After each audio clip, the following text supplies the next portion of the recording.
সবার কাছে পৌঁছাতে পারে। এবার শুনুন আজকের খবরগুলির বিস্তারিত। প্রথম খবর, ক্ষমতায় এলে ঝাড়খণ্ড থেকে অনুপ্রবেশকারী মুসলিমদের ধাক্কা মেরে তাড়ানো হবে, বললেন মুখ্যমন্ত্রী হিমন্ত বিশ্ব শর্মা। হেমন্ত সোরেন নেতৃত্বাধীন জেএমএম সরকারের আমলে ঝাড়খণ্ডে আদিবাসী এবং মূল বাসিন্দাদের সম্মান নেই। জেএমএম সরকারের কাছে মুসলিম অনুপ্রবেশকারীরাই কেবল গুরুত্ব পাচ্ছে। সোমবার ঝাড়খণ্ডে দলীয় সভায় অংশগ্রহণ করে এই মন্তব্য করেছেন রাজ্যের মুখ্যমন্ত্রী হিমন্ত বিশ্ব শর্মা। তিনি বলেন, ঝাড়খণ্ডে মুসলিম অনুপ্রবেশকারীদের সংখ্যা বাড়ছে, কমছে আদিবাসী জনসংখ্যা। বিজেপি সরকার ক্ষমতায় এলে আইনের মাধ্যমে অনুপ্রবেশকারীদের ঝাড়খণ্ড থেকে ধাক্কা মেরে তাড়ানো হবে।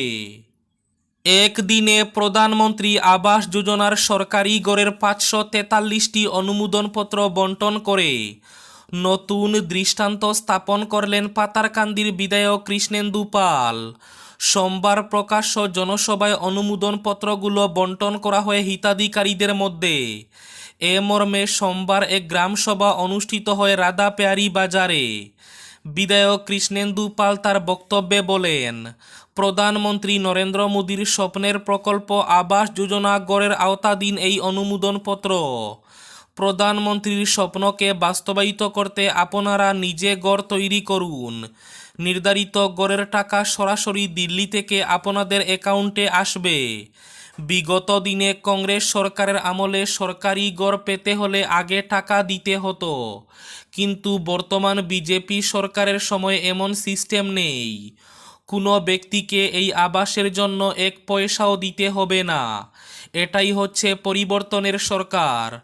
কংগ্রেস সরকারের সময় মুখ দেখে দেখে সরকারি গড়ের তালিকা তৈরি হতো, কিন্তু বিজেপি সরকারের সময় হিন্দু, মুসলিম, বৌদ্ধ, খ্রিস্টান সকল ধর্মাবলম্বীর মানুষদের সমান হারে সুযোগ সুবিধা দেওয়া হচ্ছে। বিধায়ক আরও বলেন, প্রধানমন্ত্রী আবাস নিয়ে যদি কোনো সরকারি আধিকারিক বা ওয়ার্ড মেম্বার, জিপি সভাপতি, এপি সদস্য কেউ আপনাদের কাছ থেকে টাকা চায়, তাহলে সরাসরি নালিশ জানালে কড়া ব্যবস্থা নেওয়া হবে। যাদের নামে এখনও সরকারি আবাস জুটেনি, কিছুদিনের মধ্যে তাদের নামও নথিভুক্ত করা হবে। তিনি বলেন, প্রত্যেক ওয়ার্ডে একটি কমিটি গঠন করা হয়েছে। কমিটি গ্রামসভা করে সরকারি গড়, রেশন কার্ড ও অরুণোদয়ের তালিকা প্রস্তুতে সহায়তা করবেন। অসম এবং উত্তর পূর্বের রাজ্যগুলিতে আগামী 5 দিন নামবে বৃষ্টি। একটি ঘূর্ণিঝড় অসম সহ উত্তর পূর্ব এলাকায় সমুদ্রপৃষ্ঠ থেকে 1.5 কিলোমিটার উপরে অবস্থিত। অসম এবং অন্যান্য উত্তর পূর্ব রাজ্যগুলিতে আগামী 5 দিনে বজ্রঝড় এবং বজ্রপাত সহ হালকা থেকে মাঝারি বৃষ্টিপাতের সম্ভাবনা রয়েছে। ইতিমধ্যে রাজ্যের গৌহাটিতে বৃষ্টি শুরু হয়েছে, তবে গরম এবং আর্দ্র আবহাওয়াও এই অঞ্চলে বিরাজ করার সম্ভাবনা রয়েছে বলে জানিয়েছে আইএমডি। রাজ্যে এক চাঞ্চল্যকর ঘটনা, সহপাঠীদের মারে স্কুলেই মৃত্যু নবম শ্রেণীর ছাত্রের। পরীক্ষার মধ্যে স্কুলের নবম ও দশম শ্রেণীর শিক্ষার্থীদের মধ্যে প্রচণ্ড মারপিট। সহপাঠীদের ঘুষিতে স্কুলের ভেতরে পড়ে মারা গেল এক ছাত্র। নিহত ছাত্রটি দরং জেলার মহলিপাড়া পুদুমপুকুরি স্কুলের নবম শ্রেণীর ছাত্র ভবেশ ডেকা। এই মর্মান্তিক ঘটনার পর স্কুলে উত্তপ্ত পরিস্থিতির সৃষ্টি হয়। পরে শিপাজার থানার পুলিশের দল ঘটনাস্থলে পৌঁছে পরিস্থিতি নিয়ন্ত্রণ করে। পুলিশ মঙ্গলদৈ সিভিল হাসপাতালে ভবেশকে নিয়ে গেলে ডাক্তার মৃত বলে ঘোষণা করেন। অন্যদিকে জেরার জন্য স্কুলের প্রধান শিক্ষক সহ 7 জন শিক্ষক ও 4 দোষী শিক্ষার্থীকে থানায় নিয়ে আসা হয় জিজ্ঞাসাবাদের জন্য।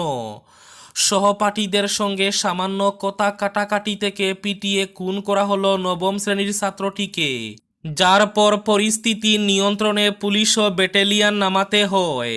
মর্মান্তিক ঘটনার পর শোকস্তব্ধ হয়ে পড়েন স্কুলের শিক্ষক, শিক্ষয়িত্রী সহ গ্রামবাসী।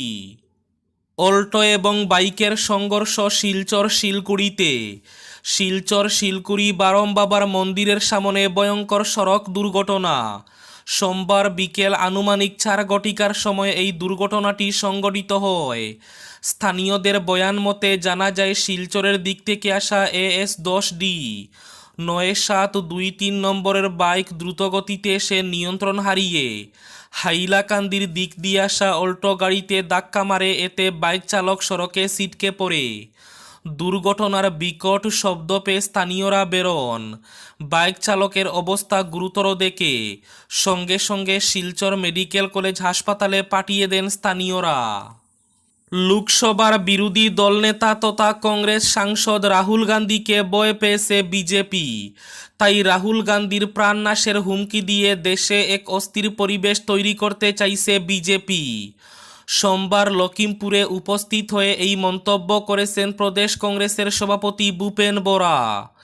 প্রদেশ কংগ্রেসের সভাপতি বলেন, রাহুল গান্ধী কেবল কংগ্রেসের নেতা নন, তিনি সংসদে বিরোধী দলের নেতা, জনগণের কণ্ঠ তিনি। তাতেই শঙ্কিত হয়ে পড়েছে বিজেপি। বিজেপির একাংশ নেতা রাহুল গান্ধীর জিহ্বা কেটে নেওয়া থেকে শুরু করে তাকে প্রাণে মারারও হুমকি দিচ্ছেন। বিজেপি নেতাদের এই হুমকিতে স্পষ্ট তারা রাহুল গান্ধীকে ভয় পেয়েছে। বিজেপি নেতারা রাহুল গান্ধীর জনপ্রিয়তা কমাতে দেশে অস্থির পরিবেশ সৃষ্টি করতে চাইছেন, বললেন প্রদেশ কংগ্রেস সভাপতি ভূপেন বরা। ট্রেন হাসপাতাল আবার পৌঁছালো বদরপুর, আজ থেকে পরিষেবা। 3 বছর পর আবার বদরপুর রেল স্টেশনে এসে পৌঁছালো ট্রেন হাসপাতাল। Impact India foundation lifeline express বর্তমানে বদরপুরে অবস্থান করছে। আজ অর্থাৎ 24 সেপ্টেম্বর থেকে এই ট্রেনের মধ্যে রুগী দেখা এবং পরিষেবা প্রদান শুরু হবে। বর্তমানে রুগীদের পঞ্জীয়ন চলছে জোর কদমে। সেজন্য 10টি আউটরিচ টিমের মাধ্যমে 20 জন স্বেচ্ছাসেবক বিভিন্ন গ্রামান্তরে কাজ করে চলেছেন। এর মধ্যে রবিবার শ্রীগৌরীর খালোপার গ্রামে একটি রুগী পঞ্জীকরণ শিবির অনুষ্ঠিত হয়। সেই সঙ্গে স্থানীয় সবাহি মক্তবে একটি সচেতনতা সভা অনুষ্ঠিত হয়। ভলান্টিয়াররা বিভিন্ন জায়গায় গিয়ে রুগীদের শনাক্ত করেছেন এবং নির্দিষ্ট দিনগুলিতে ট্রেন হাসপাতালে উপস্থিত থাকার জন্য টোকেন তুলে দিয়েছেন।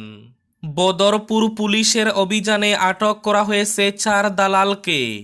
বাংলাদেশি লোককে ভারতে প্রবেশ করানোর কাজে সহায়তা করেছিল কয়েকজন দালাল। করিমগঞ্জের পুলিশ সুপার পার্থ প্রতিম দাসের নেতৃত্বে Badarpur police Badarpur rail station থেকে প্রথমে আটক করে জামিল আহমেদ নামের এক ব্যক্তিকে। জামিল কুনাপাড়া গ্রামের বাসিন্দা। তাকে জিজ্ঞাসাবাদ করার পর মেহবুব আলম, কপিলুদ্দিন ও টিটু রায় নামে আরও 3 দালালকে আটক করা হয়। আটক ব্যক্তিদের কাছ থেকে পুলিশ বিভিন্ন সামগ্রী উদ্ধার করেছে। থানার হেফাজতে নিয়ে আসা দালালদের টানা জিজ্ঞাসাবাদ চালিয়ে যাচ্ছে পুলিশ প্রশাসন। তদন্তে অনেক কিছু বেরিয়ে আসতে পারে। নরেন্দ্র মোদীর মনোবল ভেঙে দিয়েছে কংগ্রেস। জম্মু কাশ্মীরে বুট প্রচারে দাবি রাহুল গান্ধীর। জম্মু কাশ্মীরে 2য় দফার নির্বাচনের আগে সোমবার জনসভা করলেন লোকসভার বিরোধী দলনেতা রাহুল গান্ধী। এদিন তিনি প্রধানমন্ত্রীকে বিদে বলেন। ভালোবাসার মাধ্যমে মোদির মনোবল ভেঙে দিয়েছে কংগ্রেস। এখন মোদি আর আগের মোদি নেই। তার আত্মবিশ্বাস একেবারে ধূলিসাৎ হয়ে গেছে। কংগ্রেস নেতা বলেন, স্পষ্ট দেখা যাচ্ছে পুরনো মোদি এখন আর বেঁচে নেই। রাহুল আরও বলেন, বিরোধীরা যা চাইছে মোদি সরকার সেটাই করছে। তারা প্রথমে একটি বিল আনলো, কিন্তু যখন আমরা এর তীব্র বিরোধিতায় সরব হলাম সেই বিল আর সংসদে পাশ হলো না।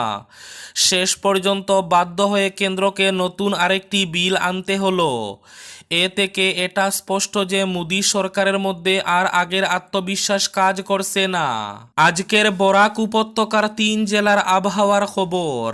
আজ বরাক উপত্যকায় গরম একটু কম থাকার পূর্বাভাস। শিলচর কাছাড়ে আজ সর্বোচ্চ তাপমাত্রা থাকবে 34 ডিগ্রি সেলসিয়াস এবং সর্বনিম্ন তাপমাত্রা থাকবে 26 ডিগ্রি সেলসিয়াস। করিমগঞ্জ জেলায় আজ সর্বোচ্চ তাপমাত্রা থাকবে 34 ডিগ্রি সেলসিয়াস এবং সর্বনিম্ন তাপমাত্রা থাকবে 25 ডিগ্রি সেলসিয়াস। হাইলাকান্দি জেলায় আজ সর্বোচ্চ তাপমাত্রা থাকবে 34 ডিগ্রি সেলসিয়াস এবং সর্বনিম্ন তাপমাত্রা থাকবে 26 ডিগ্রি সেলসিয়াস। এবার শেষ খবরটি, ডিলিমিটেশন নিয়ে শুনানি গ্রহণ শুরু, প্রচুর দাবি আপত্তি বরাকে। জনগণের মতামতকে গুরুত্ব দিতে প্রশাসনকে সলা কংগ্রেসের। ডিলিমিটেশন নিয়ে কাছাড় জেলায়ও শুরু হলো শুনানি। সোমবার থেকে শিলচর ডিসি অফিসে কাছাড়ের 7 বিধানসভার মানুষের পৃথকভাবে শুনানি গ্রহণ করা হয়। শুনানি পর্বে সাধারণ মানুষের অংশগ্রহণে স্পষ্ট প্রচুর দাবি আপত্তি রয়েছে জেলায়। প্রকাশিত খসড়ায় সন্তুষ্ট নন জনগণ। এদিকে শুনানি চলাকালীন জেলা কংগ্রেস এক প্রতিনিধি দল জেলা কমিশনার কার্যালয়ে হাজির হয়ে শুনানি গ্রহণে নিয়োজিত প্রশাসনিক কর্তাদের সঙ্গে দেখা করে মত বিনিময় করেন। পাশাপাশি জনগণের দাবি আপত্তি গুরুত্ব সহকারে বিবেচনা করে বিহিত ব্যবস্থা গ্রহণের দাবি জানিয়েছে কংগ্রেস। এই ছিল আজকের সকালের বিশেষ খবরগুলি। ভিডিওটি অবশ্যই লাইক করে শেয়ার করে দেবেন।